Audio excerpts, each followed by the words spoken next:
እናቴ ስትይ መነን ማለትሽ ነው? ቅዠት ሳይሆን ህልም ነው እዝራ፣ ያልተኖረ ምናልባትም ወደፊት የሚኖር ማለት። የምታወሪው ነገር ምንም እየገባኝ አይደለም እዝራ። መነን ትክክለኛ እናቴ አይደለችም። ምን? አልገባኝም። ቆይ ለምንድን ነው ወንድሜን ወፍ ዘራሽ ያልሽው? ሜርሲ፣ አሁን እንድታምኝ እፈልጋለሁ። አሁን የምነግርሽ ሚስጥር በጣም ትልቅና ከአንቺ ውጭ ደግሞ ማንም ሰው ማወቅ የለበትም። ያደርኩበት ቀን የለም። ልጄ ማን ጋር ታድግ ይሆን? የት ይሆን ያለችው?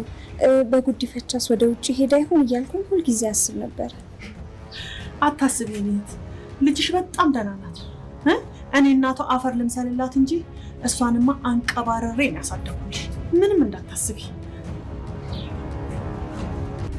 ትክክልም ነበረች።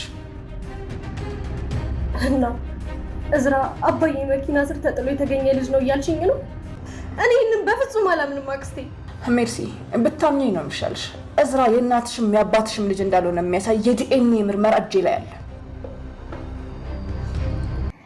እጅግ የሚያሳዝነውና ልብ የሚሰብረው ጉዳይ ያልተወደደው ሙሽራ ያልተወደደችው ሙሽራ የሀብልና የእዝራ ታሪክ ተመሳሳይ መሆኑ የኋላ ኋላ የሚያገናኛቸው ዝምድና ይኖር ይሆን ወይ የሚለው ጥያቄ ድብልቅልቁ እየወጣ ነው። ወይዘሮ መነን አሁንም የሀብልን ደካማ ጎን እናቷ ፈልጋ እሷን ብትመጣ ሌላ ሰው ይችናል ልጅሽ ብላ አሳልፋ ልሰጥ ነው። ሀብል እናቴን አፈቅሽኝ፣ ጠረንሽን አይቼሽ አሽትቼሽ የማላውቀው አንድ ቀን አገኝሻለሁ የሚል ተስፋ አለኝ የምትለው ሀብል እናቷ የናጠጠች ሀብታም ሆና ብትመጣም መነን ግን ሀብቷን ምጥጥ አድርጋ ለመብላት ልጇ ያልሆነችውን ልጇ ናት ብላ ልሰጣን ነው። እዝራ በስተመጨረሻም አጸደ ተንኮሏና ሴራዋን ደረሰበት። ሜርሲ እዝራ ወንድሟ እንዳልሆነ አወቀች። እዝራ አቶ እስክንድር በመልካምነቱ እያሳደገው ነው እንጂ የወለደው ልጁ እንዳልሆነ ሰማች። ሁሉም ነገር ድብልቅልቁ እየወጣ ነው። አጸደ የአቶ እስክንድርን ሕይወት ካለፈ በኋላ ብቸኛ ወራሽ ሜርሲ እንዴት ሆን ትፈልጋለች። ሜርሲን ደግሞ እስር ቤት ከምትገቢ ንብረቱን ለኔ ስጭኝ ብላ አስፈራርታ ለመውሰድ ነው የሁሉ እቅዷ። ይሳካላት ይሆን? እዝራስ የአጸደን ተንኮል ደርሶበት ማህደርን እሷ እንዳልገደለቻት ሀብል ነፃ እንደሆነች አረጋግጦ ያስወጣት ይሆን? የሀብልን እናትስ የመነን ተንኮል ገብቶት ከእናቷ ጋር ያገናኛት ይሆን? እጅግ ልብ ሰባሪው እዝራ እሱ ካሳለፈው ህይወት ይልቅ ሀብል ያሳለፈች ህይወት ነው ልቡን የሰበረው። ሰላም የተከበራችሁና የተወደዳችሁ ውድ ቤተሰቦች ሰላማችሁ ይብዛልኝ። ተወዳጁ ሀብል እጅግ የሚገርም ታሪክ እየፈጠረ ነው። የሀብል ወላጅ እናት መጣች። ብትመጣም ግን ልጇን ማግኘት አልቻለችም። በራስ ወዳዷና በስግብግቧ በገንዘብ ወዳዷ መነን ተጠምዳ ሌላ ሰው ልጅሽ ናት ተብሎ ሊሰጣት ነው። እዝራ የመነን ተንኮልና አደገኝነት አውቆ ይቺ ሴትዮ ማን እንደሆነች ተከታትሎ ይደርስበት ይሆን? የሜርሲንና የአጸደን ግንኙነትስ? የታሰረው ልጅ ለእህቱ ብሎ እንደታሰረ ማለት አጸደ ለእህቱ ሙሉ ወጪ ሕክምናውን ከሸፈነች ራሱን አሳልፎ የማይሰጥበት ምንም ምክንያት የለም። ስለዚህ ሀብል ነፃ ናት በማለት አረጋግጧል። ትልቁ ጉዳይ ግን አሁን ማስረጃና መረጃ ነው የፈለገው። የሜርሲና የአጸደ መጨረሻ ምንድን ነው? አጸደም ስታወራ እንደሰማናት ሜርሲ በአባቷና በወንድሟ ላይ ተነስታ ሙሉ ንብረቷ ለሷ እንዲሆን እዝራ ከውርስ ውጭ እንዲሆንና በገደለቻት ልጅ አስፈራርቼ ንብረቷን በእጅ ማስገባት እፈልጋለሁ የምትለው ለሜርሲ የጠቀመች በመምሰል አሁን በሙሉ ቤተሰብ ላይ ቂም እንድትይዝባቸውና የውርሱን ጉዳይ አጥብቃ እንድትይዘው ነው የፈለገችው አጸደ። ሜርሲ እዝራ ወንድምሽ አይደለም የሚለውን ዜና የዲኤንኤን ማረጋገጫውን ስታይ እጅግ ልቧ ተሰብሯል። ይህ ማለት ለበቀልም ትነሳ ይሆናል።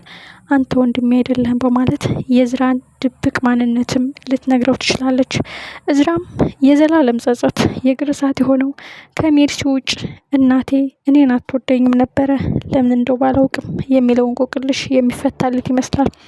ይህ ማለት የሜርሲ እናት እዝራን እንዳልወለደችው ጋሽ እስክንድር ደብቆታል።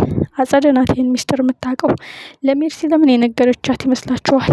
እሷም ወንድሜ አይደለም በማለት ከልቧ ፍቃ የውርሱን ጉዳይ ከአጸደ ጋር እንዲተባበሩ ስለፈለገች ነው። በጣም የሚያሳዝነውና ልብ የሚሰብረው ጉዳይ የሀብልና የእዝራ ታሪክ ተመሳሳይ። ሀብል ሆስፒታል ውስጥ ተጥላ የተገኘች ልጅ፣ እዝራ አባቱ መኪና ስር ተጥሎ የተገኘ ልጅ። ሁለቱም ማንነታቸውን አያውቁም። ያልተኖረ ልጅነት፣ የተቀማ ህይወት፣ በአሳዳጊዎቻቸው የተበደሉ እጅግ የሚያሳዝኑ፣ ደስተኛ መስለው ውስጣቸው የቆሰለ የሀብታም ልጅ መስለው ውስጣቸው የገረጣ ልባቸው የተሰበረ ምስኪን ልጆች። ባልና ሚስት ከአንድ ውሃ ይቀዳል እንደሚባለው የኋላ ኋላ የሚገርም ታሪክና የሚገርም ባልና ሚስት መሆናቸው የማይቀር ጉዳይ ነው። መነን የሀብልን እናት አጭበርብራ በሐሰት ልጅሽ ናት ብላ ሰጥታ ንብረቷን ጥርግርግ አድርጋ ልወስድባት ያሰበችው ሴራ ይጋለጥባት ይሆን ወይስ እጅግ አጓጊና ልብ አንጠልጣይ ከእዝራ ጋር ተፋጠዋል? እዝራ መነንን በቀላሉ አይተዋትም። ሜርሲም ይህን ጉዳይ አምኖ መቀበል ከብዷታል። ወንድሜ የአይኔ ብሌን ብቸኛው ስስቴ የምትለው የአባቷም የእናቷም ልጅ እንዳልሆነ ስታውቅ አንደኛ የልክና የጥላቻ ስሜት ይፈጠርባታል። ወይስ እህትም ወንድምም ሳይኖረኝ እንዴት እሱን ወንድም አይደለህም ብዬ ደፍሬ ጥለዋለሁ በማለት አጸደ ጋር ትጣላ ይሆን? ወይስ ምን ይፈጠራል? እዝራስ የወይዘሮ መነንን ተንኮል አጋልጦ ሀብልን ከእናቷ ጋር ያገናኛት ይሆን የሚለው እጅግ አጓጊና ልብ አንጠልጣይ ነው። ሀብል የፈሰሰው እንባዋ ይታፈሳል። የተገፋችው ግፍ የማታ እንጀራዋን ያሳምርላታል። ይመሻል እንጂ መንጋቱ አይቀርም። ሜቢ ሜርሲ እንግዲህ ወይዘሮ አጸደ ለውርስ ብላ እዚህ ቤት ማህደር እንደመጣቻት ስለምታውቅ አሁንም ይህንን ድብቅ ሚስጥር የነገረችኝ ውርሱን በእጇ ለማስገባት እኔ ጋር ለመተባበር የከፈተችው በር ነው። ስለዚህ እኔ የእሷን የተንኮል ሴራ መተባበር የለብኝም ብላ ብታስብ እንኳን ኦልሬዲ ማህደርን ስለገደለቻት በእሷ አስፈራርታ የፈለገችውን ነገር ለማድረግ ነው እቅዷ። ይህ እቅዷ ግን አይሳካላትም።